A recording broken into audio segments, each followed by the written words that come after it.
Merci beaucoup. Donc on va faire tout ça en français, évidemment. Merci beaucoup d'accepter de témoigner devant la caméra. C'est vraiment très utile pour nous. Et ça vous aide aussi pour vos prochains clients qui vont arriver au mois d'octobre parce qu'ils vont déjà vous voir avant de venir grâce à vos témoignages, puis grâce aux témoignages de nos clients. Donc ce que je voudrais, c'est que vous, premièrement, de vous présenter, de dire qui vous êtes et comment vous avez appris le français, depuis combien de temps vous parlez le français. Ça, c'est la première chose, première question. Et la deuxième question, je voudrais que vous expliquiez cette semaine, ce que les clients veulent voir, c'est pas des généralités, c'est des exemples concrets. C'est des cas concrets. Donc que vous trouviez dans votre semaine, à un moment donné, où vous avez vraiment fait la différence. Donc vous avez le temps d'y penser pendant que Nadia va commencer. Donc merci Nadia. Donc Nadia, c'est Nadia qui avait déjà fait les rencontres pour Michel, Oui. Notre célèbre Michel. Et donc c'est pas la. Donc Nadia, on vous connaît, on vous avait déjà parlé, on a fait toute une vidéo avec vous. Donc cette semaine, vous allez accompagner 2 clients. Oui, exactement. Donc vous êtes déjà la plus expérimentée parmi nos assistantes. J'ai bien dit assistantes parce que vous n'êtes pas des traductrices, vous êtes des assistants. Et je voudrais donc que vous racontiez peut-être un exemple qui s'est passé cette semaine où vous avez vraiment fait la différence. Bonsoir, mesdames et messieurs. Tout d'abord, je voudrais dire que je suis très ravie de collaborer avec l'agence CQMI parce que vraiment l'agence réunit les cœurs et les destins. Donc vraiment c'est une grande chance pour moi parce que j'ai l'expérience de la communication avec le monde francophone. Pourtant c'est encore une expérience pour moi. J'en suis très ravie. En ce qui concerne votre réponse, j'ai eu de la chance de travailler avec un homme qui est digne de respect, qui est digne d'attention, comme d'ailleurs tout le monde ici présent. Mais j'ai eu une très bonne expérience parce que j'ai vu un homme intelligent qui voudrait que sa future partenaire partage ses opinions, partage ses avis, et qu'elle puisse s'intégrer bien dans la société canadienne, en particulier en société québécoise. Et bien sûr, il a fait tout son possible pour pouvoir venir ici et c'est aussi digne d'attention parce que le voyage est long et on peut comprendre parfois les craintes des gens qui viennent de l'océan, qui entreprennent le voyage aussi long, mais quand même, ils ont eu du courage de venir et nous les remercions encore plus. Donc, il est venu ici. Elle a rencontré une très belle et une très digne jeune fille. Mais bien sûr, il faut avouer que très souvent, les attentes et la réalité ne correspondent pas toujours. C'est-à-dire quand vous commencez à communiquer, à parler par correspondance, ce sont les impressions tout à fait différentes. En réalité, vous voyez la personne telle qu'elle est. Vous voyez les gestes, les mimiques. Vous voyez la réaction qui peut être différente à celle que vous avez déjà vue par Skype. Donc, vraiment, la rencontre en réalité, le rendez-vous en réalité est très important. Je n'ai pas eu de difficultés avec mon client parce que vraiment peut-être j'ai eu de la chance parce que je comprends que parfois peut-être il y a des difficultés mais dans mon cas il n'y en avait pas, c'était plutôt la mentalité qui est tout à fait différente mais après des explications ça passe assez vite et la situation devient claire. Donc, maintenant, j'ai abordé le sujet que je voudrais développer un tout petit peu, la présence d'une assistante, parce que vous avez bien dit que notre tâche, notre but, c'est non seulement de traduire, mais aussi d'adapter la présence de l'homme à notre réalité. Parce que chez vous, la société est vraiment très différente de la nôtre. Il y a les réalités qui n'existent pas chez vous et qui sont difficiles à comprendre pour un étranger. Tout cela concerne même la vie de tous les jours. Nous sommes ici, c'est-à-dire nous les assistantes, pour vous faciliter, monsieur, votre présence ici, c'est-à-dire les affaires de tous les jours. On commence par le change de l'argent, par un achat de la carte téléphonique, par vous montrer l'infrastructure, où vous pouvez casser la croûte, où vous pouvez vous promener un tout petit peu. On vous informe en cas de nécessité, qu'est-ce que vous pouvez faire en cas de nécessité. Bien sûr, adressez-vous aux assistantes. Et bien sûr, nous vous faisons savoir qu'il faut être prudent dans la société que vous ne connaissez pas encore. Mais sachez que nous sommes toujours avec vous pour vous assister, pour vous donner un conseil. Par contre, sachez s'il vous plaît que notre présence est vraiment neutre. On ne s'impose pas et nous faisons tout notre possible pour être discrète pendant la traduction, pour ne pas détruire l'intimité qui peut apparaître entre vous et la femme que vous avez choisie. Okay. Et est-ce que vous avez donné des conseils? Juste parler un petit peu plus fort parce qu'il y a la musique. Est-ce que vous avez donné des conseils à votre client? Vous lui avez dit, est-ce que vous lui avez dit cette femme-là est peut-être plus intéressée ou pas? Est-ce que vous avez... Oui, mais vous savez, la femme, tout dépend aussi d'une femme, parce qu'il y a des femmes qui sont vraiment très ouvertes et elles montrent tout de suite leur intérêt. Mais l'intérêt doit être vraiment discret et elle ne doit pas s'imposer, c'est nécessaire. Mais moi, bien sûr, je demande toujours l'avis de mon client. Je demande est-ce qu'il avait apprécié la conversation, est-ce qu'il trouve que la femme est sincère. C'est-à-dire, je demande toujours son avis et je demande aussi discrètement l'avis d'une femme. Mais très souvent, on voit si l'intérêt est naturel ou bien si c'est un peu artificiel. Ok, d'accord. Ok, merci. Merci Nadia. On va passer... Je vous en prie. Qu'est-ce qu'il veut aller ensuite? Давай. Уже закончить. Куда мне его прицепить? Je peux faire comme ça?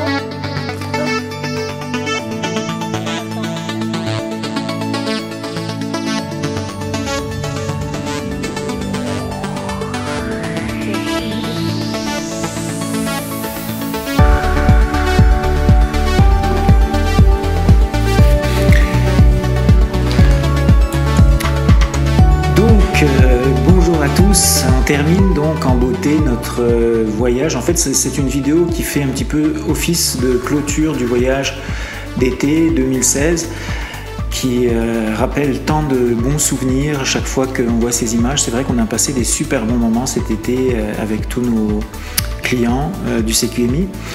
Et donc j'ai combiné en fait deux dernières entrevues qui restaient avec Natalia et Nadia, qui sont des assistantes qui ont bien travaillé cet été, qui ont toutes les deux accompagné deux clients différents. Donc vous allez voir dans les images qui suivent, vous allez voir une deuxième entrevue de Nadia qui a été faite suite à son deuxième client. En fait, Nadia, elle a accompagné deux clients, Natalia aussi a accompagné deux clients. En fait, c'est la majorité d'ailleurs de la plupart des assistantes, puisqu'en fait les hommes sont arrivés à des périodes différentes, donc on a pu doubler les assistantes, ce qui fait qu'elles ont acquis encore plus d'expérience dans leur travail. Et je dois dire qu'elles ont eu beaucoup de plaisir à faire ça ensemble. Et comme vous voyez sur la tablée de toutes nos assistantes, c'est des dames qui se connaissent entre elles en fait parce qu'elles travaillent toutes dans une école de français. Donc au départ c'est Svietlana qui est servie de fil d'Ariane, puisque c'est elle qui nous les a toutes présentées. Et il y avait vraiment une très très bonne ambiance entre elles. Donc elles partageaient leurs expériences, elles partageaient les moments qu'elles ont vécus ensemble, et c'était vraiment que des bons souvenirs en fait. Donc on a une belle équipe d'assistantes, et vous avez la chance donc d'en profiter en faisant le voyage avec le CQMI. Alors une vidéo de clôture, mais aussi une vidéo d'ouverture, puisqu'en fait aujourd'hui j'aimerais parler un petit peu du prochain voyage. au mois d'octobre, puisque comme vous le savez, la date approche dangereusement. Moi, je vais partir donc en compagnie de nos clients le jeudi 13 octobre au soir, et je reviendrai à Montréal le 23 octobre. Donc un voyage de 10 jours, 9 nuits, 10 jours. Un voyage plus court, parce que je pense qu'en fait on a plus intérêt à faire les choses de manière concentrée sur 3 semaines. À la fin, ça devenait un petit peu long pour nous, puisqu'en fait, il y avait vraiment tout le temps des urgences à gérer. Donc, c'était un petit peu difficile physiquement pour Borislava et pour moi. Donc là, on va raccourcir la période intense pour être plus efficace de bout en bout. Et cette fois-ci, on aura moins de clients que cet été, c'est normal en fait, puisqu'il y a moins de monde en vacances. On devrait être 8 ou 9, moi inclus. Bon, on a des inscriptions de dernière minute, donc je ne sais pas encore exactement le nombre qu'on sera au total, mais en tout cas, ça va être dans ces eaux-là, à peu près une petite dizaine. Donc, quelques personnes de moins que cet été. Alors les différences avec le voyage de cet été, pas tellement de différences en fait, puisque les assistantes seront les mêmes.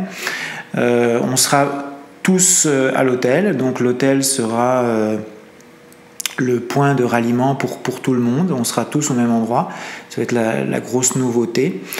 On va avoir toujours notre soirée d'accueil le vendredi soir quand on arrive à Kiev. On va faire une petite soirée ukrainienne, présentation des assistantes. Et puis les rencontres vont commencer dès le samedi, le dimanche, le lundi. Et puis après, vous aurez du temps pour passer avec votre adhérente préférée. Donc voilà, c'est un voyage qui aura également un banquet qu'on va faire probablement le vendredi ou le samedi de la semaine qui va suivre pour réunir tout le monde, puis pour passer un bon moment ensemble avec les assistantes. La chance qu'on a, c'est que dans ce voyage-là, pratiquement tout le monde a accepté de témoigner en vidéo, donc ça va faire beaucoup de vidéos, peut-être même plus encore que cet été, c'est extraordinaire, ça c'est vraiment bien.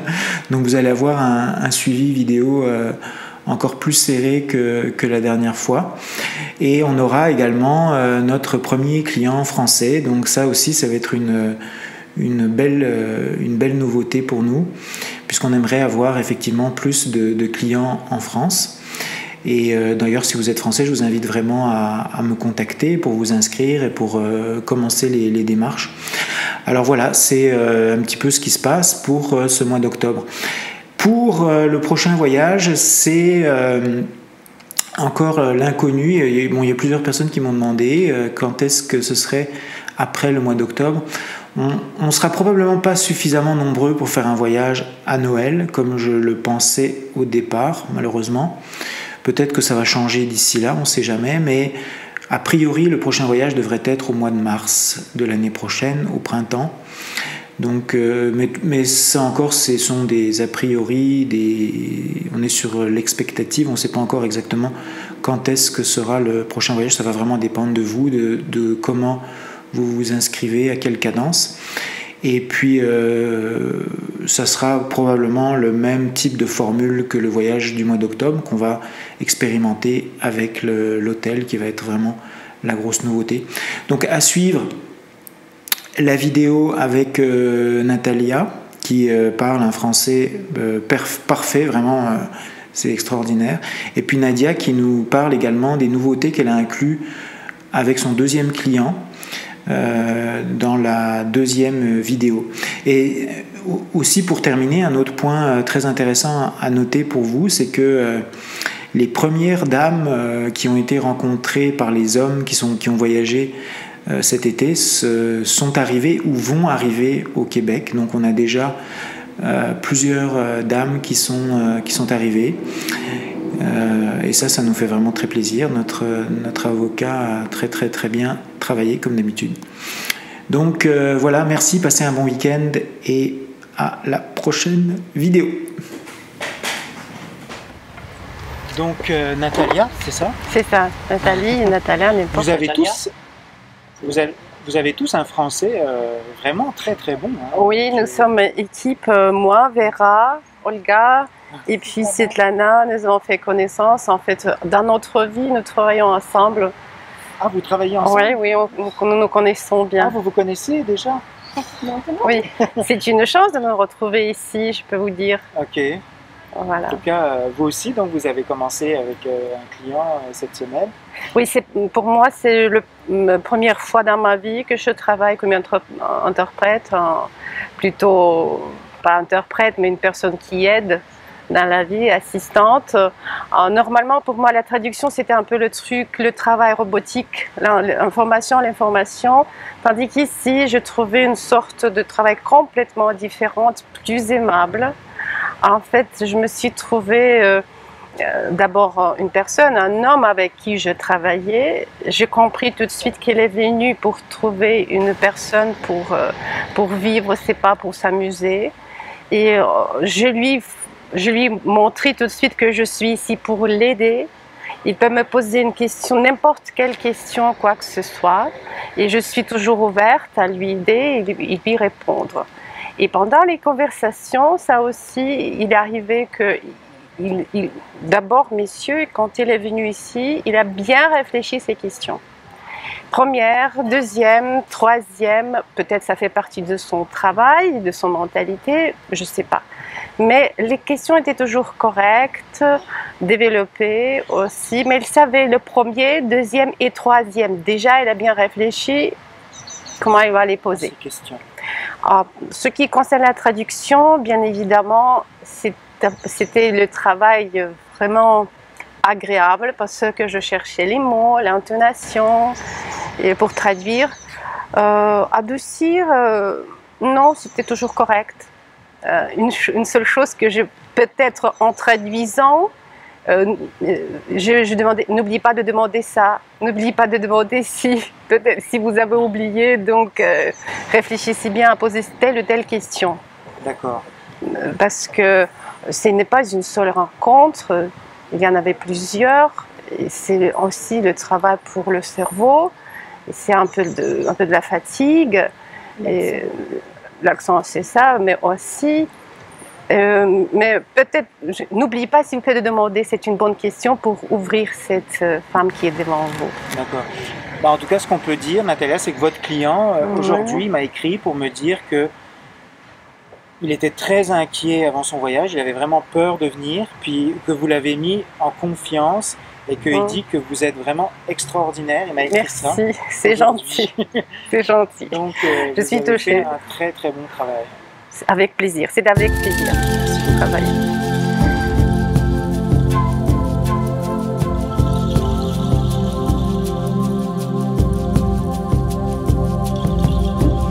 C'est bon, je t'entends? Oui, on peut commencer. Il faut dire que j'étais vraiment impressionnée par l'attitude de mon client parce que j'ai vu que cette attitude était très sérieuse. C'est-à-dire, il avait déjà une image comment doit être la femme qui doit être près de lui. C'est-à-dire, ce n'était pas seulement son apparence physique, c'était son caractère. Hein. Il faut dire que vraiment on voyait la personne mature. C'est-à-dire, ce n'était pas un homme, bien sûr, un homme, il regarde en premier lieu une image, que la femme soit belle. Mais comme une personne très mature, il a envisagé tout. Il comprend qu'il doit vivre avec cette femme, donc il doit partager ses opinions, elle doit vivre ses intérêts, elle doit comprendre les particularités de son travail. Et pendant les rencontres, nous, avec mon client, on discutait de cela avec les femmes. Après chaque rencontre, et c'était le désir de mon client, on faisait, disons, les débriefings, c'est-à-dire on dressait le bilan. Après chaque rencontre, on discutait les réponses de la femme, ses réactions. C'est pas par hasard que je dis que c'était le désir de mon client, parce que je comprends bien que tous les gens sont différents et parfois les gens sont très réservés, ils n'ont pas besoin de montrer tous ces sentiments. Par contre, il y a les gens qui ont besoin de discuter. et de visualiser, si vous voulez, encore une fois, après chaque rencontre, ce qu'ils avaient discuté. Est-ce que c'est arrivé que quand vous avez fait votre débriefing, vous n'aviez pas la même opinion sur une dame, par exemple? Que lui, il avait vu quelque chose plutôt positif, puis que vous, c'était plutôt, vous aviez plutôt des réserves? Ou est-ce qu'il y a eu des différences entre vos opinions et vos perceptions? Vous savez, il n'y avait pas de différence. On a vu de la même manière, heureusement. Parce que j'ai travaillé avec quelques personnes déjà, je parle des hommes, j'ai travaillé avec quelques clients, donc comme j'ai déjà dit, les gens sont différents. Et bien sûr, après chaque rencontre, disons, on s'échangeait des opinions. Mais cette fois-ci, ces débriefings étaient vraiment longs. 1 heure à peu près, après chaque rencontre. Donc, je peux dire que cette fois-ci, les opinions se coïncidaient et on voyait presque de la même manière une image, disons, la situation. Je voudrais ajouter encore que, bien sûr, mon client, c'est un homme. C'est un homme et, bien sûr, ils avaient besoin de l'opinion d'une femme. Comment la femme voit une autre femme. C'est aussi très important parce qu'il voit tout cela du point de vue masculin. Et c'est quoi, par exemple, que vous pouviez montrer du côté de la femme que lui ne voyait pas? Le côté de la femme. Un exemple. Un exemple. La question que mon client posait chaque fois était pourquoi la femme avait pris la décision de partir dans un autre pays, d'émigrer en fait, parce que lui, il ne le comprenait pas. Moi, je comprenais bien les raisons de la femme. Et deuxièmement, je vis dans ce pays et je vois très bien toutes les particularités et tous les bons côtés, tous les mauvais côtés de la vie sociale, de la vie politique, de la vie de tous les jours. Donc, je soufflais un tout petit peu. J'expliquais à mon client pourquoi la femme a pris cette décision. Bien sûr, les femmes l'expliquaient aussi elles-mêmes. Mais moi, je pouvais confirmer que vraiment, c'est vrai. Je comprends aussi pourquoi la femme a pris cette décision. C'est une des exemples. Okay. Puis, ces rencontres que vous aviez avec votre client, vous les faisiez où? C'était à l'hôtel? Oui, c'était à l'hôtel. Oui, parce que les rendez-vous avaient lieu dans des cafés, dans des restaurants. Après, on appelait le taxi, la femme partait. Oui. Et nous, avec mon client, on s'installait dans le vestibule de l'hôtel. Oui. Et on discutait tous ces sujets. D'accord. Et est-ce que vous lui avez donné des conseils dans ces rencontres-là? Est-ce que vous lui avez dit, moi, à titre personnel, je vous conseille plutôt, je trouve que telle personne est plus honnête ou plus sincère que telle autre? Oui, parce que vous savez, tout d'abord, je demande toujours l'avis de mon client pour ne pas créer l'impression que j'impose mon avis, mon opinion. Tout d'abord, je posais la question, comment trouvez-vous cette femme? Comment trouvez-vous cette réaction, la réaction à telle ou telle situation? Lui, il donnait la réponse. Ah, okay. Après, voilà, c'est parce que si je commence à parler moi-même, je crois, à mon avis, ce n'est pas... Oui, oui, je crois que je ne dois pas donner la première, mon opinion, pour ne pas influencer même. Je posais la question, il me répondait à cette question, et après, il me demandait mon avis. Et j'ai vu que cette fois-ci, c'était vraiment important pour lui. Mon opinion était très importante, parce que... il m'avait dit même quelquefois que vous comprenez mieux les femmes, vous êtes une femme, donc dites-moi comment vous sentez, oui, qu'est-ce que vous pensez, comment sentez-vous cette situation, vraiment. Et je peux même comprendre pourquoi mon client était très surpris, comment on peut quitter le pays natal, la patrie. Mais chaque fois, les femmes expliquaient qu'il ne s'agissait pas du patriotisme. On aime notre pays, mais les femmes, malheureusement, ne voient pas de perspective pour la progéniture. Pour les enfants? Pour les enfants, oui. Et c'est pourquoi elles ont pris cette décision. Et mon client, comme il était né et il avait grandi dans un pays où la vie sociale est beaucoup mieux développée, donc il ne pouvait pas comprendre. Je peux comprendre les craintes de mon client. Il ne veut pas avoir près de lui une femme qui ne s'intéresse que à la vie sociale, disons, à la vie sociale, d'émigrer. Pour lui, il est très important que la femme l'aime. Pour que, oui, l'amour, c'est toujours important. La compréhension mutuelle, l'amour réciproque. Et je comprends bien que c'est ça que les gens cherchent. Et vous, est-ce que vous arrivez à le voir, ça, chez une femme? Si c'est oui. ça qu'elle veut Oui. J'ai vu, vous savez, on dit parfois que les apparences sont trompeuses, oui, et que la première impression n'est pas toujours juste. Mais pour affirmer cette expression, donc il faut communiquer avec la personne, il faut parler, il faut voir la réaction. Et je peux dire que dans le cas de mon client, la première rencontre a été la meilleure, je veux dire, la meilleure. Et l'impression que la femme avait fait, la première femme, était la plus forte, la plus agréable. D'accord. Parfait.